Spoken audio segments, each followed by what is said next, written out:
那你认为北平地下党是什么原因让他们在这么短的时间内做出2个截然相反的决定呢？2个原因，一是北平地下党怀疑上我了。第2个原因呢？第2个原因是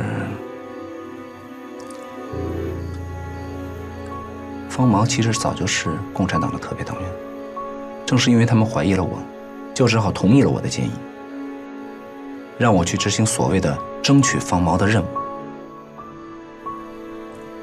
通过我的调查，向你们证明他并不是共产党。什么叫做像你们啊？这个你们指的应该是我们吧？我们里面包不包括你？梁经纶同志，你的这种说法暴露了你的思想。共产党利用你的调查，向我们证实方孟敖不是共产党。那你为什么不能通过你的调查向建峰同志证明方孟敖就是共产党呢？不能。只要共产党怀疑上了我，就会有一系列的措施保护方孟敖。最后的结果就是，我很难有证据向建峰同志证明方孟敖是共产党。反过来，北平地下党很快就会发现我的真实身份。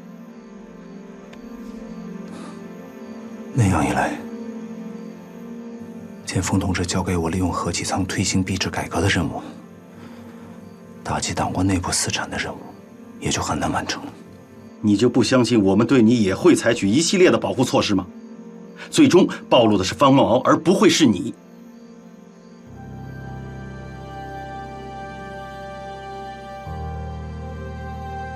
梁经纶同志，请你看着我说话。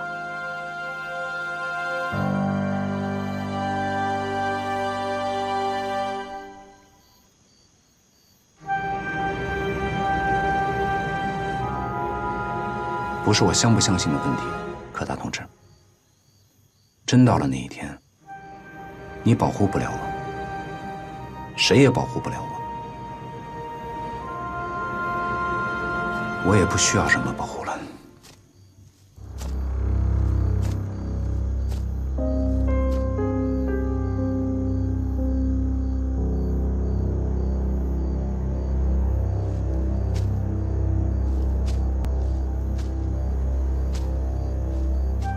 梁经纶同志，你在共产党内部也工作了好几年了。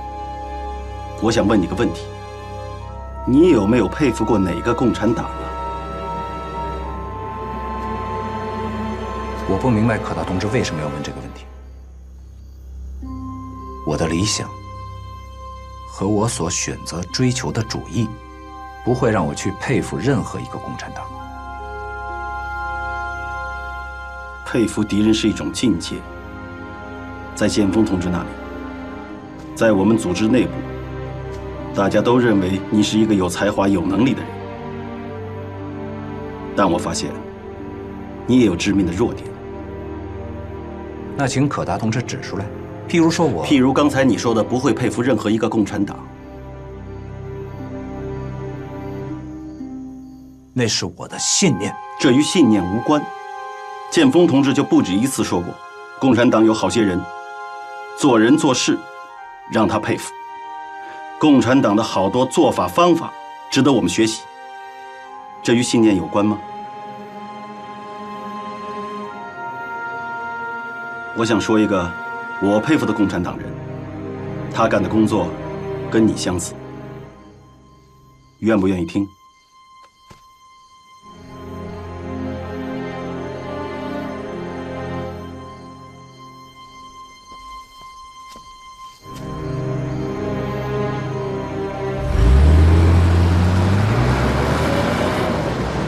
方副局长，方副局长，方副局长。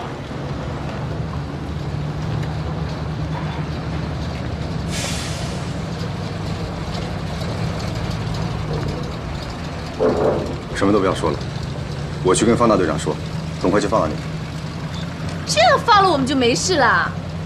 就要到南京去。我毙了那个靠我们的人，我绝不罢休。闭嘴！你是北平警察局的？麻烦你过来，把我们俩放开，不要把事情搞大了嘛。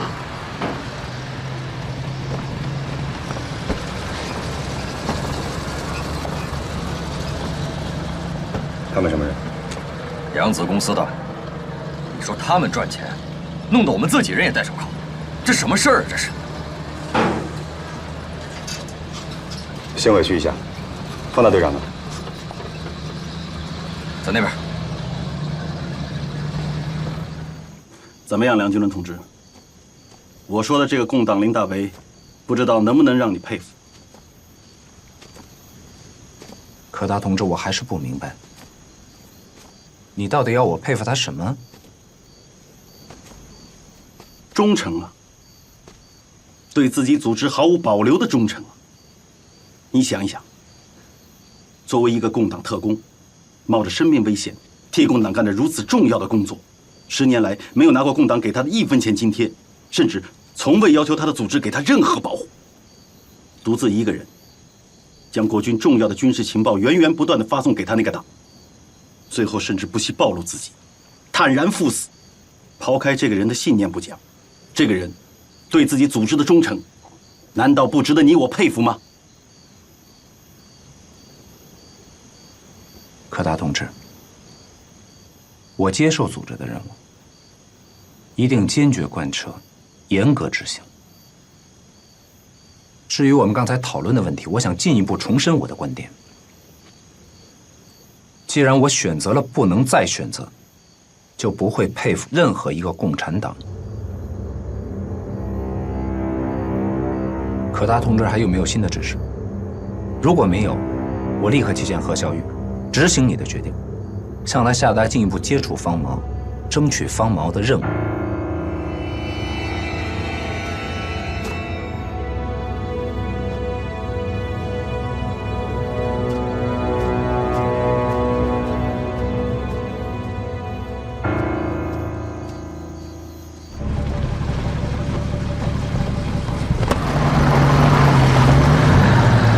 大哥，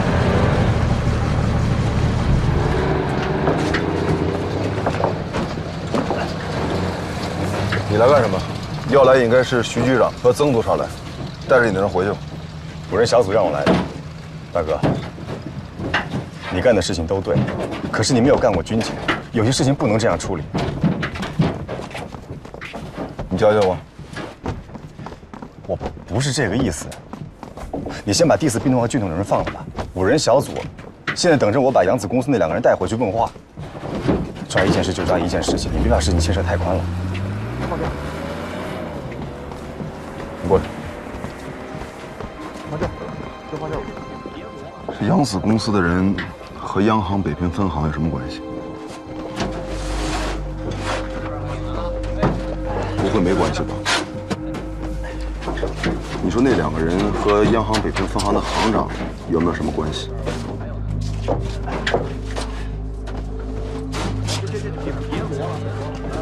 北平警察局那么多副局长，徐铁英为什么不让别人来，偏让你来？方副局长，你是干军警的，知道该怎么处理事情。但你要真知道该怎么处理事情，就不会傻傻的带着人来接受这个任务。我可以不认央行北平分行那个行长这个爹，但你做不到。你要是做不到的话，就不应该来，明白吗？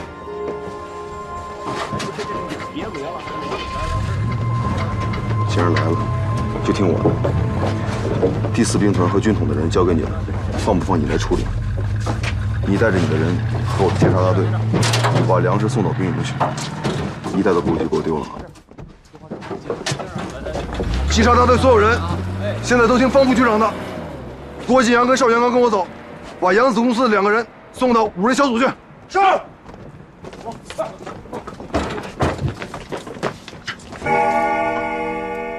方行长真出去了。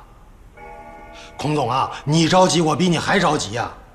行长晚上不到12点就出去了。发生了这么大的事情，他怎么能坐得住呢？等方行长回来，一切都解决了。什么等他回来？事情就是他那个混账儿子闹出来的。是。10分钟，啊，我就给你10分钟，好，立刻把那个方不停叫回来，让他打电话给我。今天晚上我把他那个混账儿子闹的事摆平了。你告诉他，他这个行长明天就不要当了。好。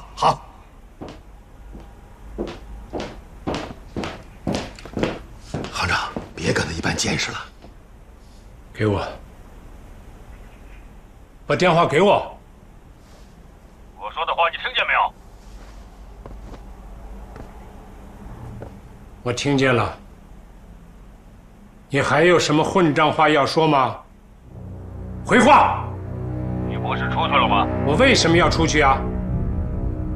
那为什么你一个晚上都不接我的电话？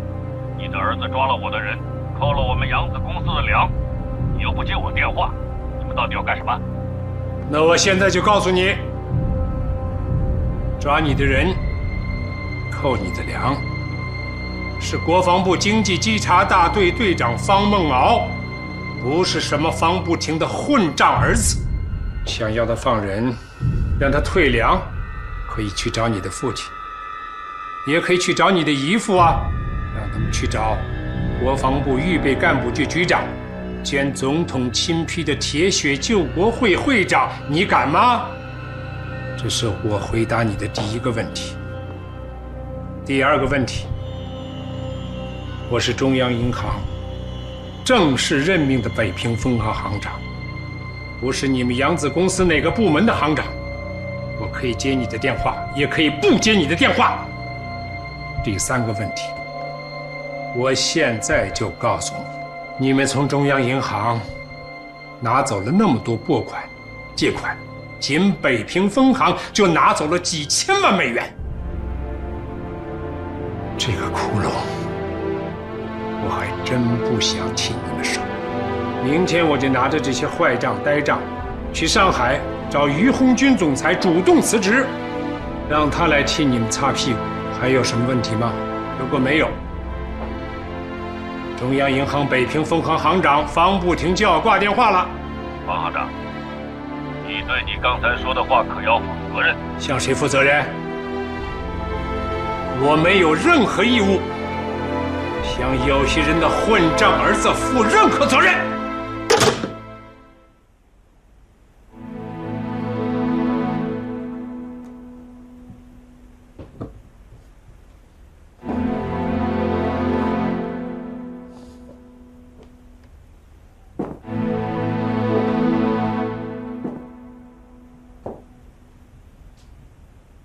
裴东，你说这个中华民国还有药可救吗？行长，中华民国不是你能够救的。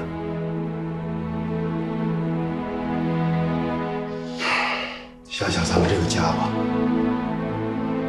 孟伟今天来的电话你也听见了，孟敖已经带着扬子公司的2个人去了5人小组，我估计啊，明天南京就会插手。孔家、宋家，只要真的往下插，5人小组根本顶不住，他们也不会顶。最后这些事儿都得落在孟敖的头上。当然了，国防部预备干部局会给他撑腰。那孟敖可真成了两边争斗的一把枪了。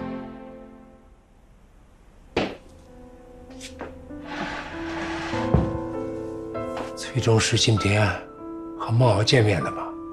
你不问我还真不好说。这么说他们见面了？今天白天孟伟去见了崔中实，和他摊了牌，让他不要再见孟敖。这孟伟又搅进去干什么呀？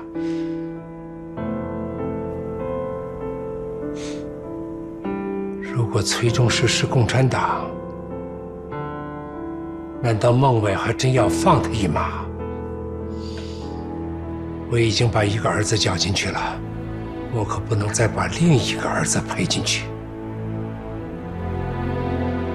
这么大的事，你也瞒着我。内兄，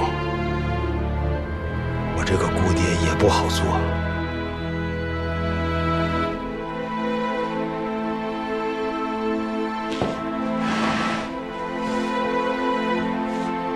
我的这2个儿子，就是你的儿子，你可不只是他们的姑爹。就像我看木兰，我可从来没把她只当外甥女看。这个时局啊，撑不了多久了。我为这个中华民国的政府卖了半辈子的命，也对得起他们了。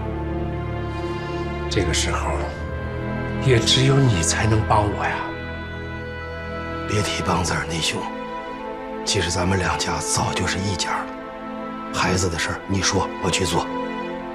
不光是孩子们的事儿，还有行里的事儿。你要盯住崔中实，要尽快把他管的那笔账全部接过来查清楚。如果他真是共产党，就有机会利用国民党内部的贪腐，把内情继续透露出去，进账走账都在他的手里。他完全有机会把那笔钱转到共产党的手里去。最后他一逃了之，孟敖可就真成了替罪羊了。真要是这样，我现在就去崔中实家，把他带到行里，让他交出所有的账。现在已经3点多了，明天一早看看5人小组那边闹出个什么结果，然后你去找崔中实，我去找何其仓，不管花多大的代价，一定要让他打通司徒雷登的关节。然后我去求顾维钧大使，给孟敖活动一个驻美大使馆武官的职务，让他尽快到美国去。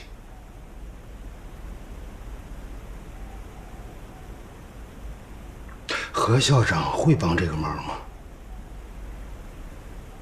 ？10年前我们2家有个约定，孟敖的妈和孝义的妈都说好了，只要是2家的孩子一大，就让孟敖娶孝义。我看他们这几天相处的还不错，何副校长为了自己的女儿，也会去求司徒雷登大使的。这步棋值得往下走。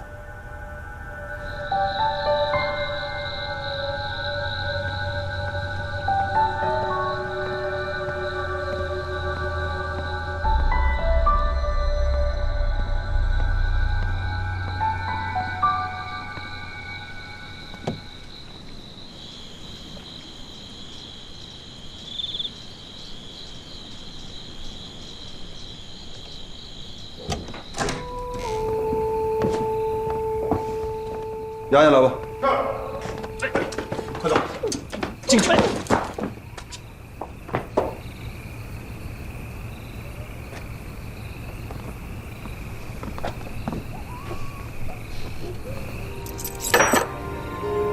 就是啊。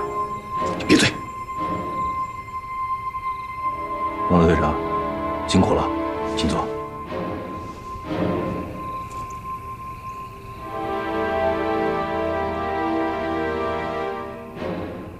自己打开手铐，接受问话。你们5人小组，谁是国防部的？谁管经济稽查大队？什么意思？哪个部门靠的我们，哪个部门给我们打开？你们5人小组到齐了再跟我说话。岂有此理！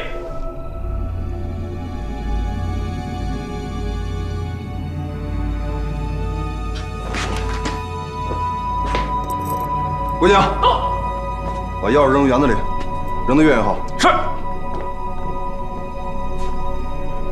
杜先生，请坐吧。人是我铐的，现在钥匙没了，谁也打不开了，就让他们永远铐着，您看怎么样？你敢杜啊？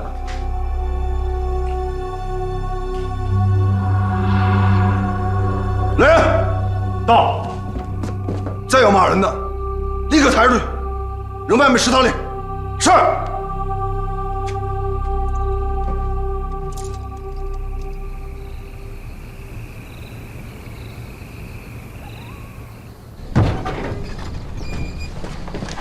在开会吗？12点钟开始的，一直在开。开出什么结果没有？能开出什么结果？杜总稽查一直在催着找。方大队长来了吗？刚来，还押了2个人。将军，3点钟开始，南京2号专线就一直在给您房间打电话。现在是4点，5分钟前还打过，让您回来以后立刻给他们回电话。你去开会的地方看看，如果他们问起我，就说我还没回来。是。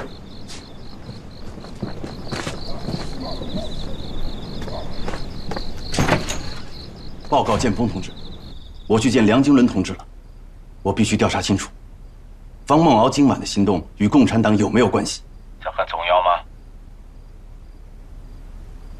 经济稽查大队到北平就是执行反贪腐的任务，这一点在南京已经交代得很清楚。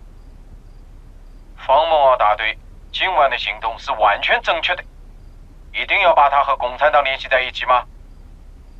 今晚我就不断接到电话，有指责方梦敖大队搅乱北平战局、破坏戡乱救国的电话，也有向我求情，希望我立刻放了扬子公司的人，以免造成负面影响的电话。这些人没有把账算在共产党的头上，是算在我们地区救国会的头上。这说明什么？说明我们坚决反腐的行动一开始就受到了来自内部的反对。一个晚上你不在5人小组参加会议，去调查什么方梦敖的行动跟共产党有没有关系？难道一切顺应民心的事情都应该是共产党干的吗？是，不是？建峰同志，我完全接受你的批评。能不能给我几分钟时间？我想把这么做的目的向你做简要汇报。可以，讲吧。谢谢建峰同志。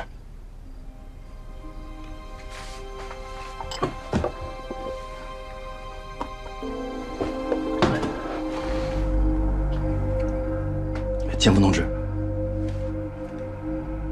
我完全拥护并理解建峰同志的教导。当此党国危难之际，我们不但要在正面战场和共军决一死战，更重要的是在后方严厉整肃党国内部的贪腐，和共产党争人才、争经济、争民心。方梦敖大队进入北平之后，就立即获得了民众的欢迎和支持，尤其是北平各大学和东北的流亡学生，他们对方梦敖大队表现出了前所未有的热情和希望。这足以说明建峰同志的决定是英明正确的。正因为如此，我感觉自己的肩上担负的责任极其重大，担负着建峰同志关于用好方梦敖大队的艰巨使命。对不起，建峰同志，我的汇报是不是不够简要？知无不言，言无不尽。接着讲，讲完你的想法。是，建峰同志。那天接受你的任务后，我就一直在领会你所说的用人要疑，疑人也要用，关键是要用好的指示。为什么用人还要疑，疑人还要用呢？这是因为党国已经到了人才很少、蛀虫很多的地步，怎么样才能在全国战场和共产党一决胜负？关键就在于我们能不能够在后方战场跟共产党争人才、争经济、争民心。所以我理解建峰同志启用方梦敖，正是看中了这个人只认理不认人，愿做孤臣逆子的长处。正因为这一点，他才敢违抗军令，不轰炸开封。也正因为这一点，他才会不认他那个行长父亲。这样的人，才能成为一把楔子，楔进中央银行北平分行这块铁板里去。打贪腐，打私产，帮我们在北平争经济，争民心。因此，方梦敖和共产党没有关系，我们要用；有关系，我们也要用。不知道我是否理解了建峰同志的思想？有这个人设已经不了，郑克达同志。那么你准备怎么落实这个人设呢？报告建峰同志，我的想法是，利用崔中实不敢暴露自己真实身份，更不敢暴露共党组织的弱点，让方梦敖怀疑崔中实不是共产党。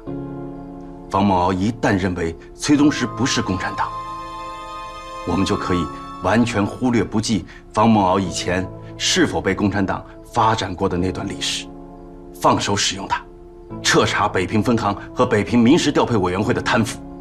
方梦敖的一切行动，也就是在执行建峰同志的指示，而不是在执行共产党的指示。当然，这里面有一个关键问题，就是要让方梦敖明白，共产党希望干的事，我们正在干。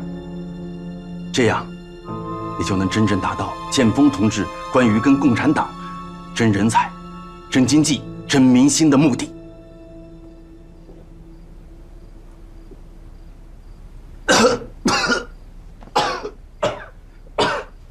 是不是病了，郭大同志？没有关系，建峰同志。也许是这几天没有睡觉。建峰同志，关于我刚才的设想对不对，请你明确指示。你有这样的人设，有这样周密的思考，我完全可以不再给你任何明确的指示了，送你一首龚自珍的诗作为回答。建峰同志，请等一等，我拿笔记。不用，这首诗你也会背。九州生气是风雷，万马齐喑究可哀。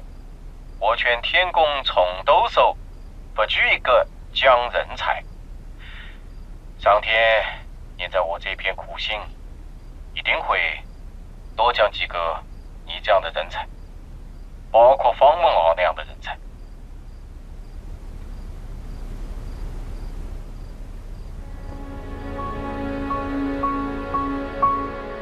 建峰同志如此信任，可他肝脑涂地，在所不惜。建峰同志，五人小组还在等我开会。扬子公司被方梦敖扣押的那几个人，正在等着如何发落，我该怎么处理？再过半个钟头，总统和夫人都会起床。我估计北平的事，他们很快就会通到夫人那里去。我也不会睡了，就在这里等总统官邸的电话。如果这样的事夫人都不识大体，帮他们说话，我就立刻解散五人小组，让他们回南京。你代表国防部继续留在北平，支持方梦敖，拥好方梦敖，查崔中实和他背后的组织。查北平民事调配委员会，查央行北平分行，查扬子公司平津办事处，一路彻查下去，真正贯彻我们一手坚决反共，一手坚决反腐，一次革命两面作战的宗旨。完全明白，坚决执行。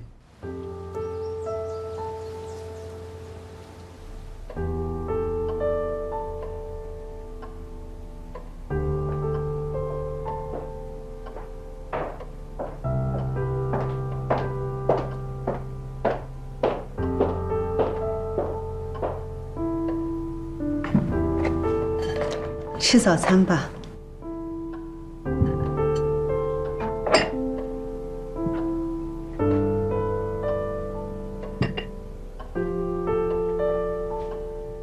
满城饥荒，这么收费，太招眼了吧？听蔡妈他们说，你也好几个月没吃过这些东西了，天刚亮，木兰不会起来，孟伟也不会回来这么早。赶紧，咱们今天就吃这一回吧。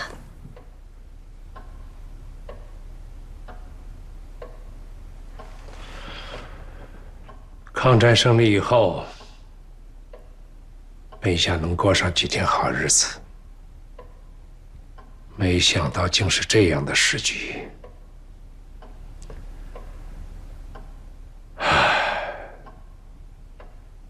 雨淅雨淅，奈若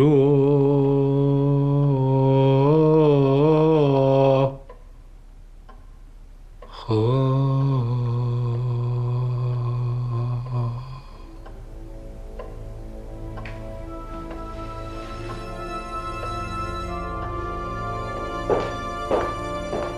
小云，姑爹也是一夜没睡，叫上他还有你，咱们3个人一块儿吃吧。不在他的房间，在我办公室。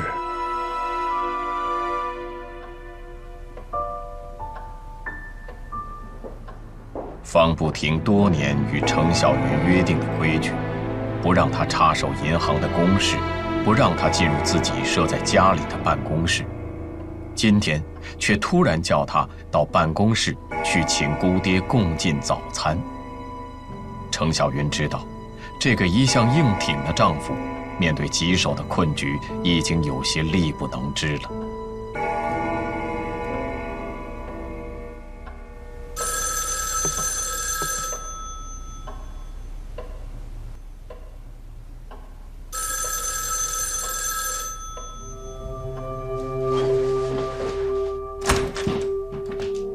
哪里来的？无人小组。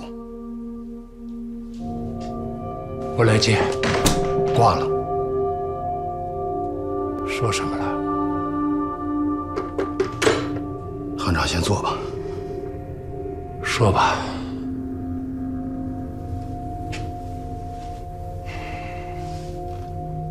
无人小组解散了。什么意思？没有说明详细原因，就说五人小组解散了。就这一句话？是曾可达打来的，说从今天开始，由国防部和北平警察局联合调查北平分行和北平市民事调配委员会的经济案件，命令我们送崔中石去郭大使宅邸接受问话。接受谁的问话？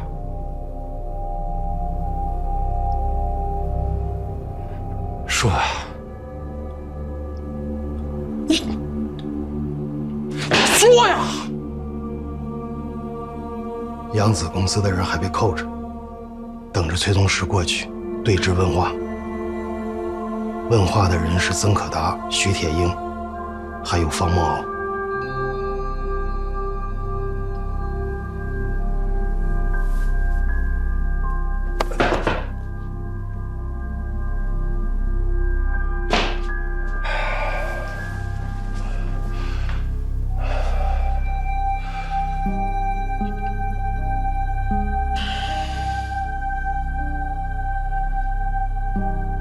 天塌不下来，裴东，内兄，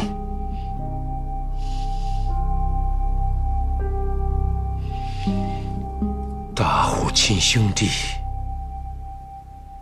上阵父子兵，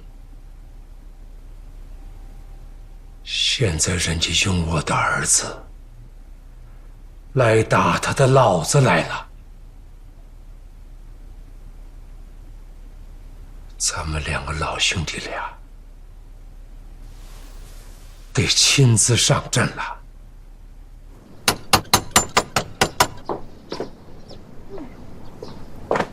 这大清早的谁呀？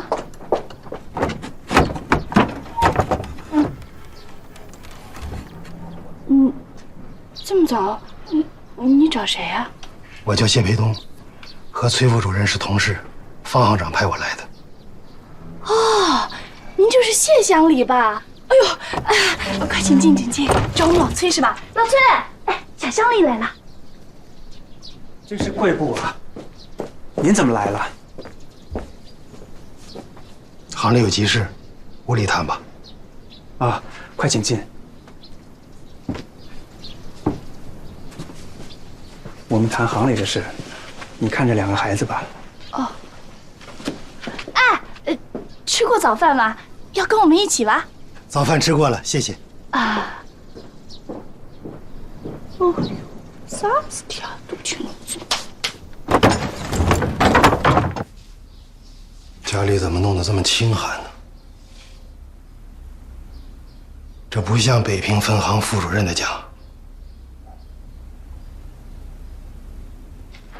也就2000万法币1个月的薪水，一家4口温饱都成问题，总不能像他们那么去贪吧？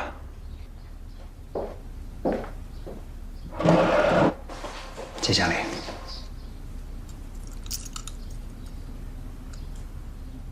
没时间久谈了，最多10分钟。咱们就要去顾维钧宅邸去接受僧格达问话。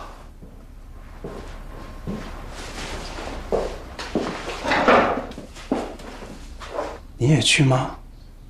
这样的问话您不能去，除非是组织决定。裴东同志，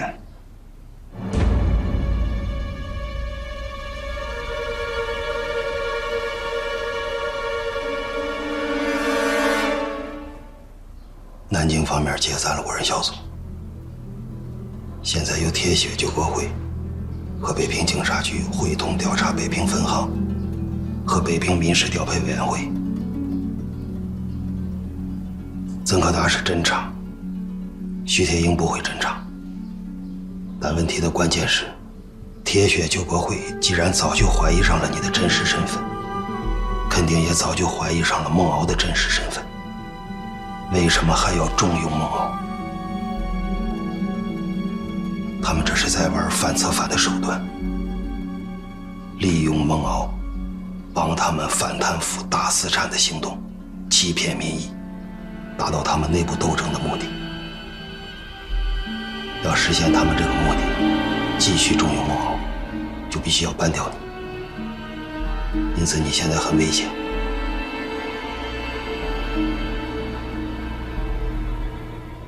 组织决定，你要尽早撤离。撤到哪里去？解放区。具体撤离的时间地点，我也要等上级的通知。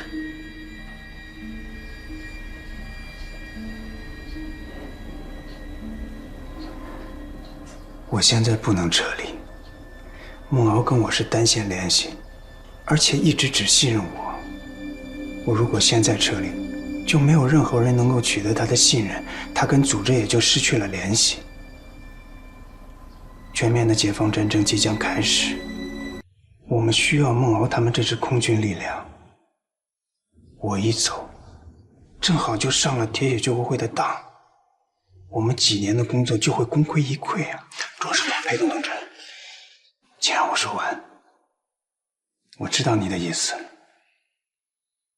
的工作不能让你接替。我们党需要你在方不停身边，你更接近国民党的经济核心，您不能有任何闪失。作为下级，我恳请您，也恳请组织接受我的建议，让我继续留下来，我知道该怎么做。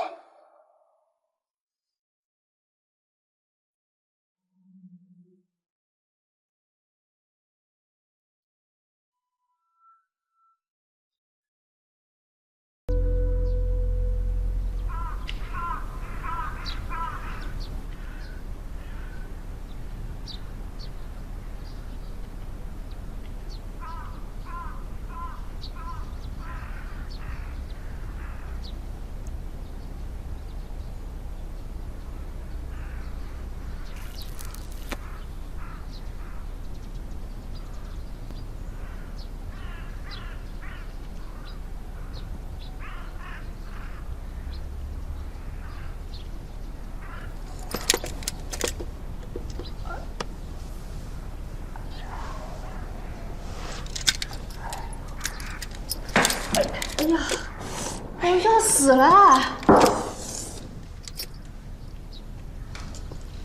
怎么还没给我们解开手铐啊？安静点。哎，你们两个，到底谁是代表国防部负责的？南京方面的指示你们也听到了，什么5人小组都解散了，谁给你们的权利？还不把我们放开？二位，请稍安勿躁，等北平分行的人来了，看他们能不能解开你们的手铐。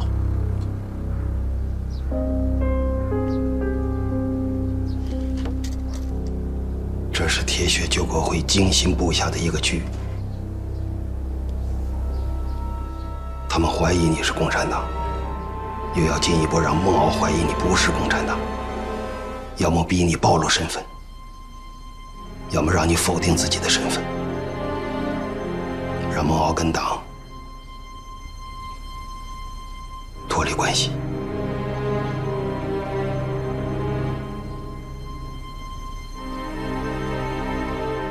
我来就是要告诉你，要相信党，相信孟敖同志的觉悟。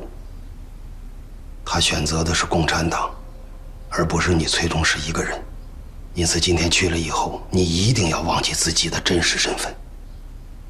你就是国民政府中央银行北平分行的金库副主任，你不是一个中共地下党。你要利用民事调配委员会和扬子公司必须掩饰贪腐的弱点，还有徐铁英想在这里边占有股份的弱点，让他们去和曾可打斗。我明白怎么对付。谢经理，您就不要去了。是方行长让我陪你去的，我必须去。走吧。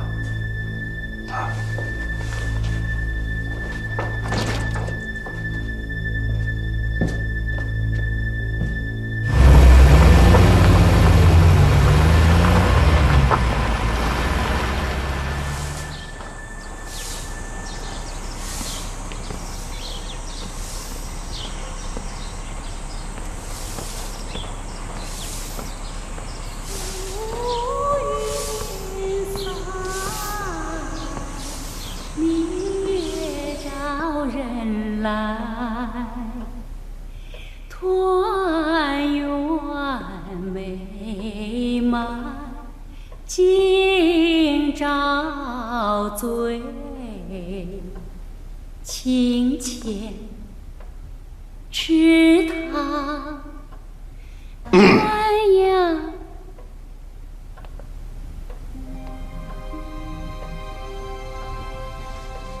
唱，接着唱吧。孟伟回来了，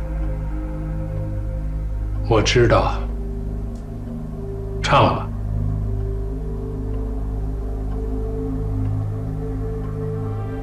我还是避避吧。坐下。那就我来唱。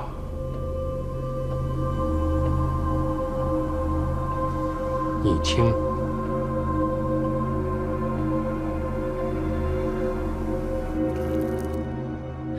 报告，北平分行的人来了，请进来吧。是。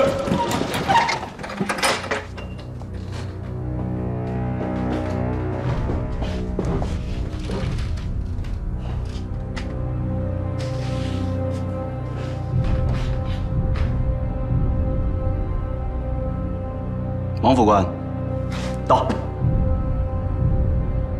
再搬把椅子。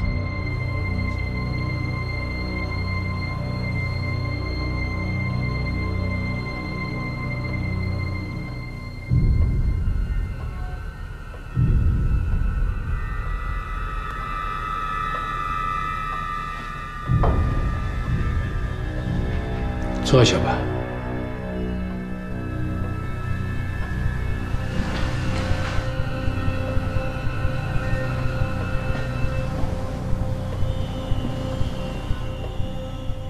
你姑父陪着崔中石接受曾可达和你大哥的问话去了。什么？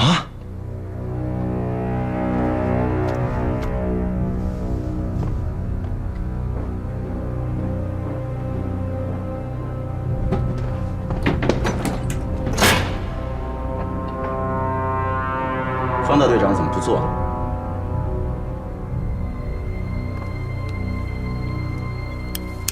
走累了，今晚站着，不可以吗？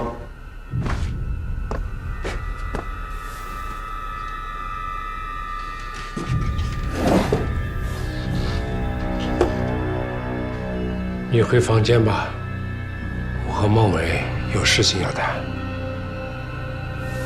妈，小妈，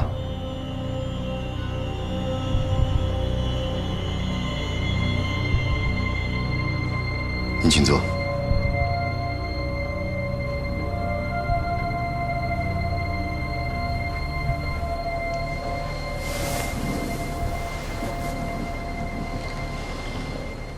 这个党国，迟早要断送在自己人手里。小妈，我爸今后就全靠你照顾了。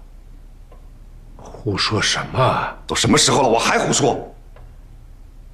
爸，您为这个党国卖了20年的命，替他们筹了多少钱，又赚了多少钱？现在人家父子为了打仗，不敢拿自己的国舅和皇亲开刀，倒要拿你开刀了。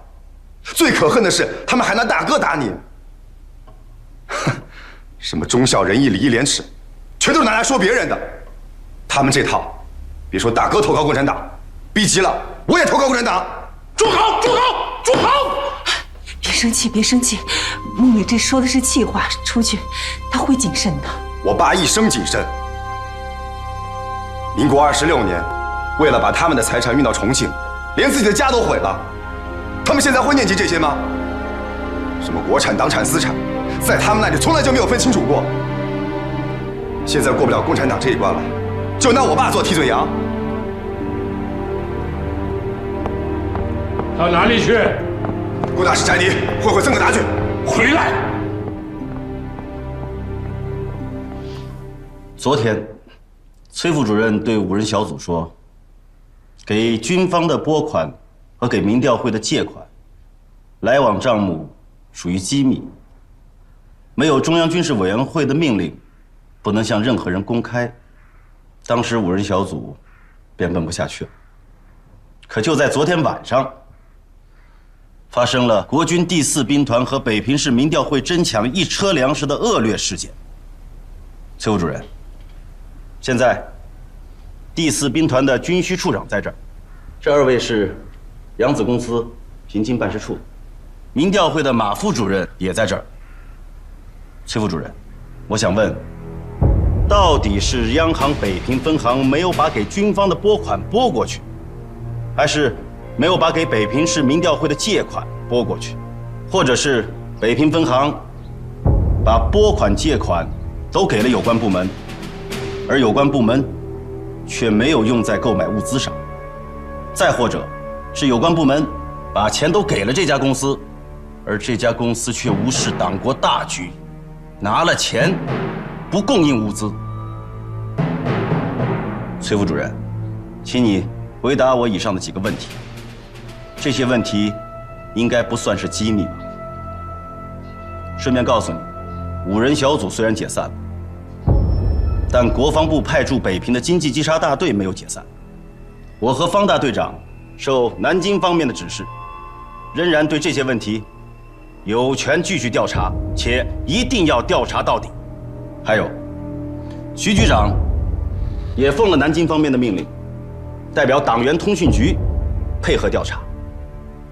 北平市警察局有权利也有义务配合审问，并抓捕涉案人员。徐局长，你是不是也问几句啊？刚才该说的，曾督察都说过了。我们是配合调查，还是接着问他们问题吧。方大队长，就在1个小时前，我接到了南京方面的电话，对你和你的大队在昨晚的行动中表示了充分的肯定，并全力支持。现在和以后，你都是这个案件的具体执行人，你是不是也有话要问崔副主任？曾督察，有个问题能不能问？当然能问。曾督察就曾经代表国防部多次出任南京特种刑事法庭的公诉人，回北平之前还审过我。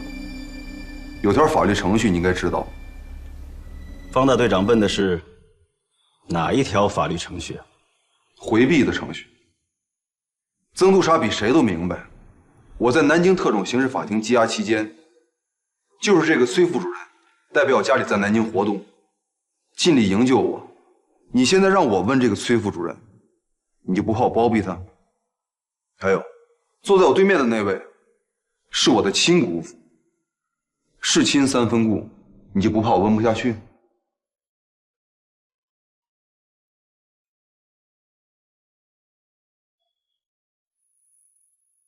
不需要方大队长问，你提的问题，我现在就可以回答你。这样就好。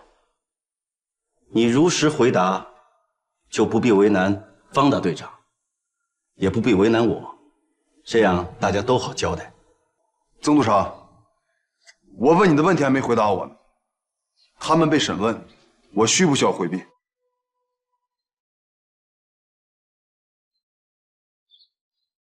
崔副主任，你说方大队长需要回避吗？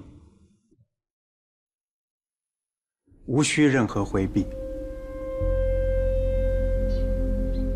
我是国民政府中央银行北平分行金库副主任，我回答的都是公事，不牵涉任何私情，谁都可以听。崔副主任的这话说得很好啊！我们今天问的就是公事，不存在什么乱七八糟的关系。请讲，但说无妨。谢谢。国民政府只有一个中央银行，几百万军队的军需，当然都是由中央银行拨款。5大城市的民食物资配给，当然也是由中央银行借款。具体到北平，当然由北平分行拨款借款。可是，无论中央银行还是北平分行，我们只负责拨款借款，给军队的拨款是直接按照南京的要求拨给物资管理委员会，给城市民食物资的借款也是按照南京的要求直接借给民食调配委员会。至于物资管理委员会从哪些渠道购买军需物资，民食调配委员会从哪些渠道购买民生物资，那都是2个委员会的事。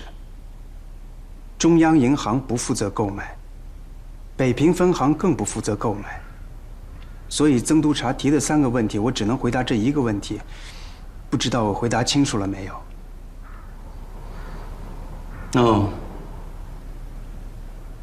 这么说来，崔副主任的意思是，军方的拨款和民调会的借款，央行北平分行早就拨借到位。无论是军方的物资，还是北平市的民生物资，出现了侵吞，或者是少拨，甚至是不拨的情况，与央行北平分行无关。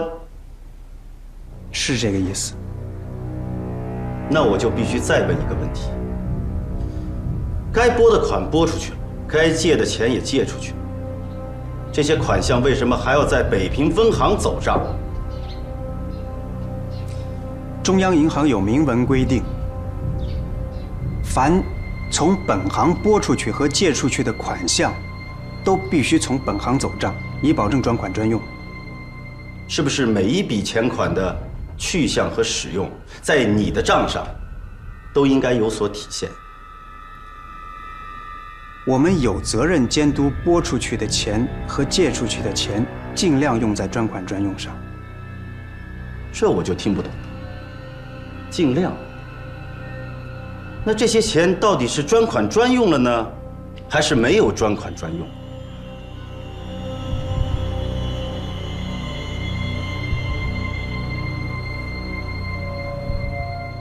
每个月都在拨款借款，紧张的时候每天都在拨款借款，可购买物资，却需要解决诸如货源、价格、交通运输等等困难，因此有些账必须要到一定的时候才能体现出来。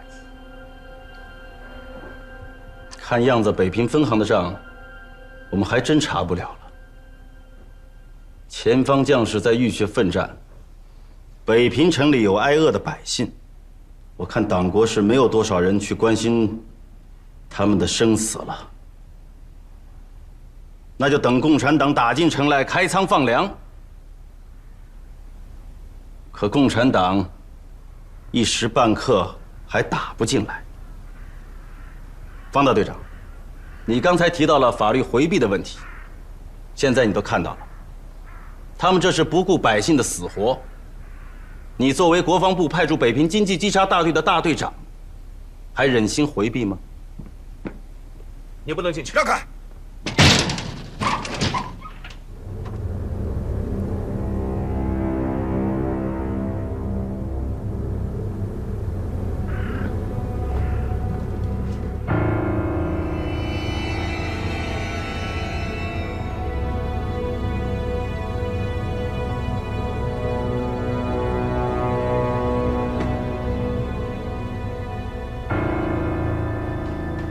徐局长，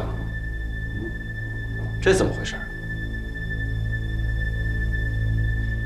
报告徐局长，哎，昨晚5人小组命令我们警局的人去抓捕扬子公司的人。我带着警局的人到了火车站，可人却已经被国防部经济稽查大队抓了。于是，我们便配合国防部经济稽查大队，将扣押的1000吨粮食押运到了经济稽查大队的军营。现在，东北的流亡学生和北平各大学的学生，已经有许多人不知道从哪里听到的消息，陆续聚集到稽查大队的军营，要求立刻给他们发放那1000吨配给粮。我们现在是立刻将那1000吨粮食发放给东北的流亡学生和北平各大学的师生，还是将粮食拨发给第4兵团？接下来，如果爆发新的学潮，我们警察局是不是还要像75那样去抓捕学生？特来向5人小组请示。徐局长，这是你的部下，你给他说明一下吧。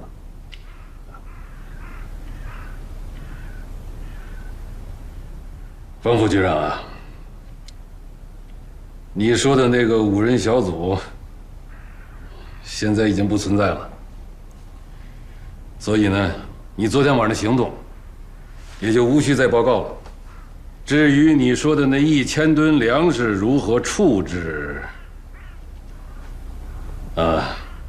你现在问我，我也无法回答你啊。我们警局现在的任务，就是配合国防部调查组，再辛苦一下，你带着弟兄们去军营，配合经济稽查大队，守好了那些粮食，啊。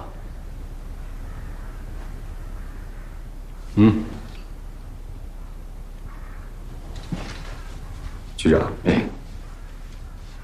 你是说5人小组已经解散，叫我带着人和稽查大队的人去守着那1000吨粮食？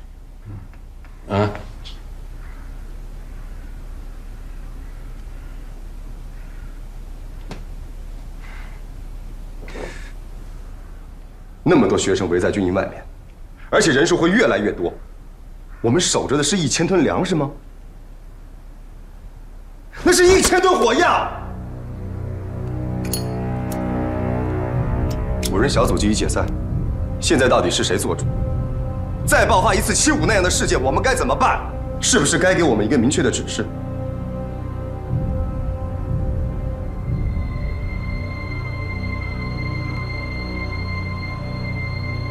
方副局长，小峰，你这个问题不像你说的那么严重，啊，让你们去守也不只是拿着枪去守嘛。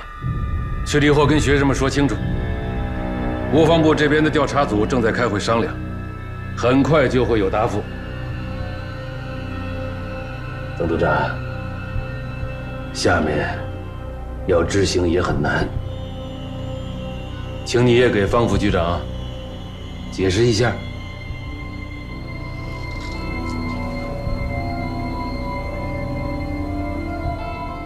我解释什么？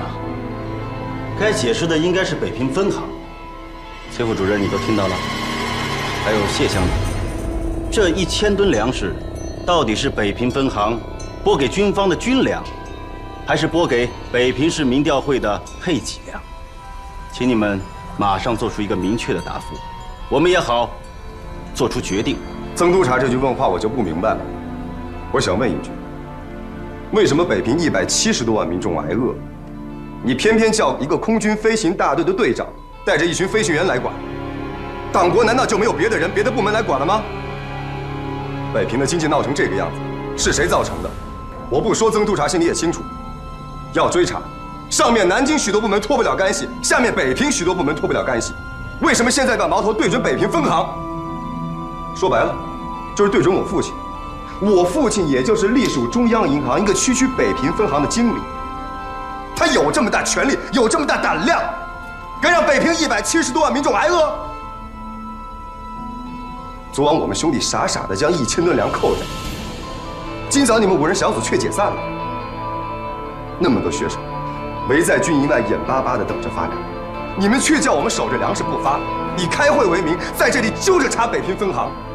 北平分行的账，你们今天能够查清吗？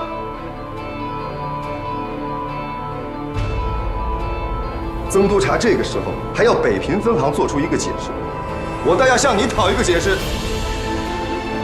打着调查经济的幌子，打着为北平民众争民生的幌子，拿我们兄弟当枪使，一边看着北平那么多民众挨饿，一边叫我们兄弟查我们的父亲，你们到底要干什么？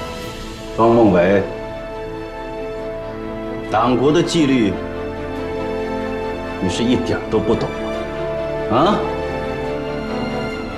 ！16岁就加入了3青团，19岁就到了中央党部，20出头就当上了北平市警察局的副局长。背景是你的关系，可栽培你的还是党国。难道党国栽培你的时候，你就没有学会如何处理公事和私事之间的关系吗？曾督察，是不是无法回答我的问题就要翻看履历啊？好，要翻我们大家一起翻。抗战时期，你也就是赣南青年军旅部的一个副官，抗战胜利不到3年，你就当上了国防部少将。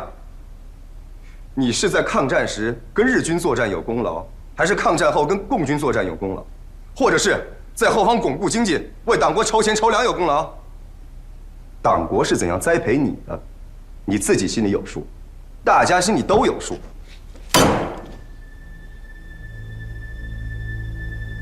来人，长官。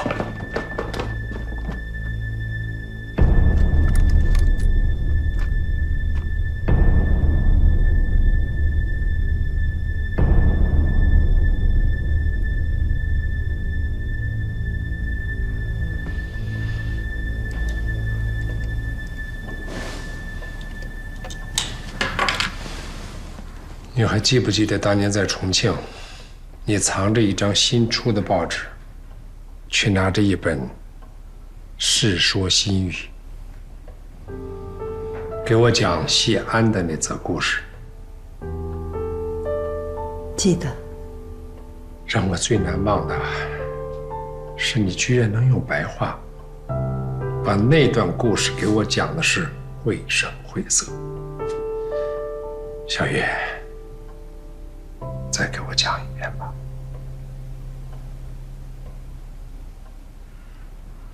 孟伟，姑爹，不干你的事。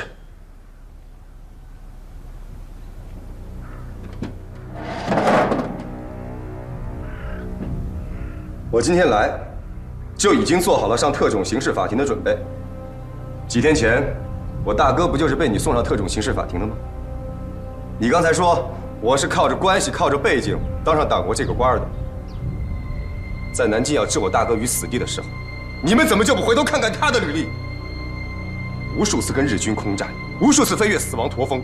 要说死，他已经死过无数回了。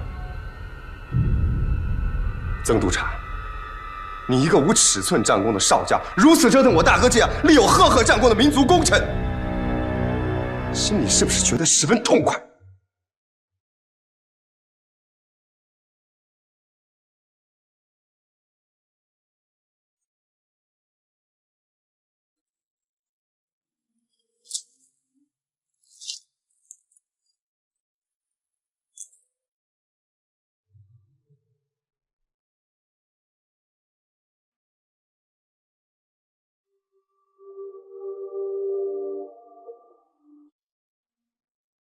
大哥，不管你信不信，我都要告诉你，昨晚我梦见妈了。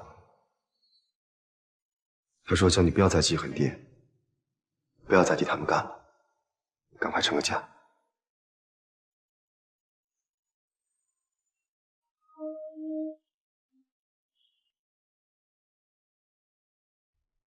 是去南京还是去哪里？走吧。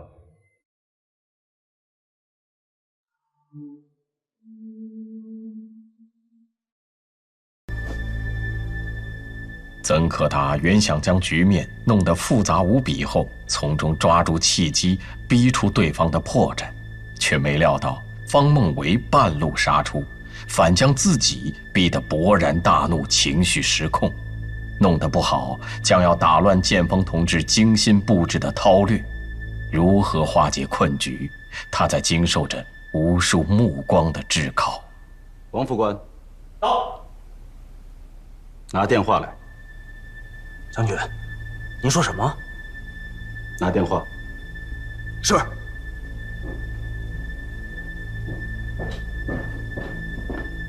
公元383年，前秦苻坚率100万之众欲灭东京。谢安派自己的弟弟和子侄，率8万之众迎战于淝水之上，生死存亡就在这一战了。请给我接中央银行北平分行方行长家，就说是曾可达，希望跟他通电话。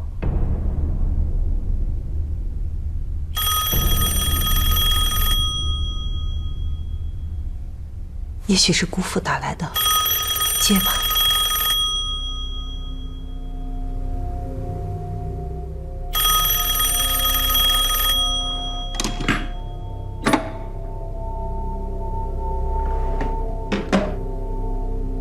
对不起，方行长家的电话占线。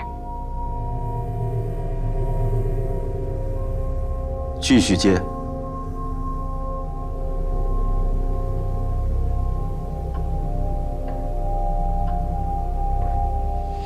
接着说吧。不停。接着说。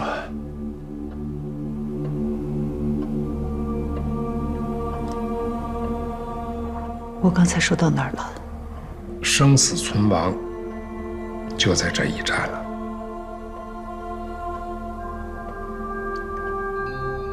谢安却和客人在家里下棋，其实是在等前方的战报。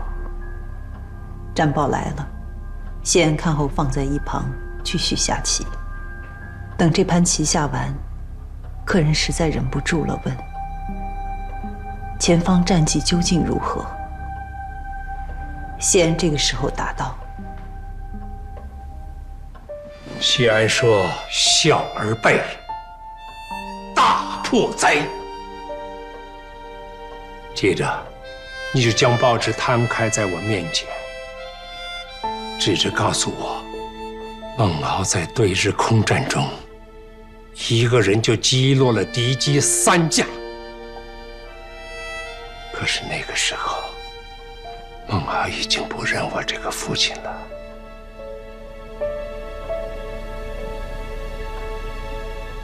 你懂事，用这则故事来安慰我。可不管怎么说，我还是为有这么一个儿子感到高兴。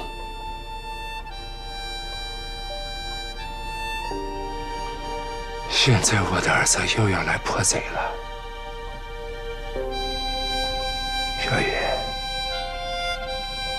你说我是贼吗？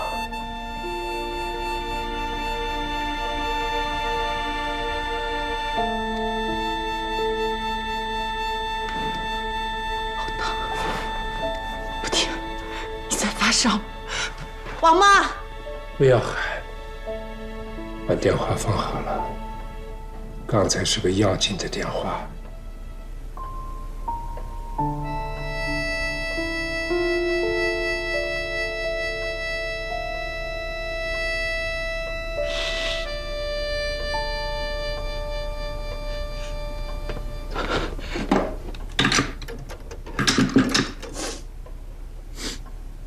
方行长吗？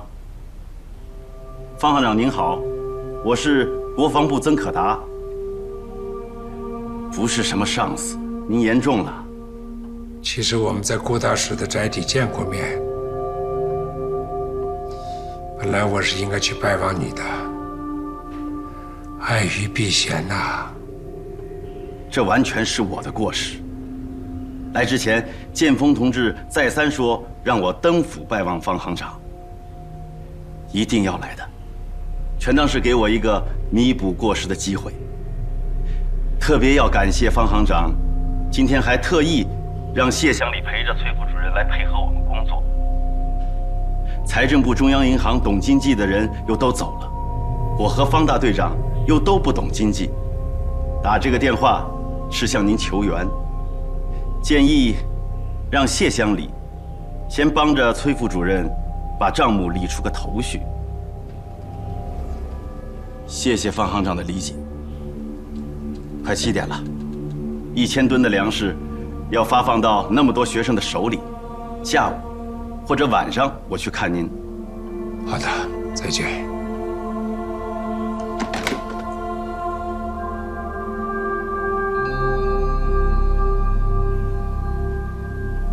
还是我的那个儿子厉害呀，可是他不知道，藏在他背后的人更厉害。什么都别说了，赶紧看医生吧。